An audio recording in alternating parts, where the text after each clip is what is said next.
তো hello guys, আসসালামু আলাইকুম। কেমন আছো তোমরা? তো আজকে এখন আমরা যাচ্ছি আমাদের এখানে রন্ডিয়ার ঘাট। তো চলো, এখন রাস্তায় আছি। আর এই দেখো এখানকার একটু ভিউ। আর আমরা এই তিনজন মিলে খুবই এনজয় করতে করতে পৌঁছে গেলাম রন্ডিয়ার ঘাটে।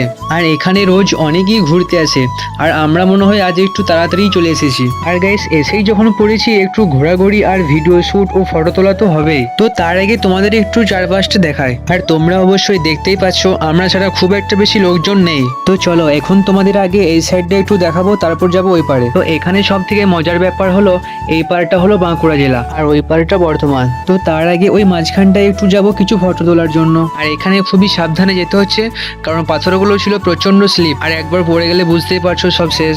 আর এখানে একটা কাকা মাছও ধরছিল। তো এখানে কিছুক্ষণ ফটোশুট করে এখন যাব ওই পারে। তো তার আগে দেখি এখানে একটা কাকা কিছু একটা বিক্রি করছে।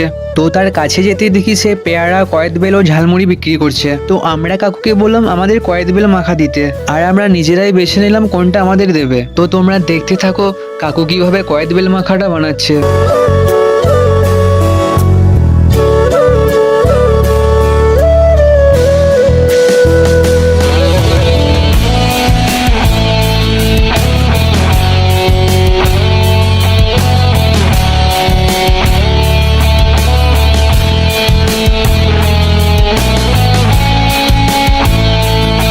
আর বানানো হয়ে গেলে আমাদের এক এক করে তিনজনকেই দিয়ে দিল।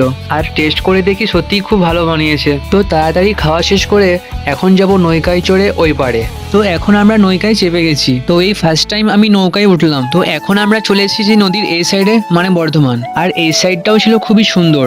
আর অনেকটা লেট হয়ে গেছে, তো এখন একটা করে চা নিয়ে নিলাম। আর চা খাবার পর বিল পে করে এখন চলে যাব বাড়ির দিকে। তো আবারও নৌকায় উঠে পড়লাম আমাদের ওই সাইডে যাবার জন্য। তো সুস্থ থাকো, ভালো থাকো, দেখা হচ্ছে আবার পরের ভিডিওয়।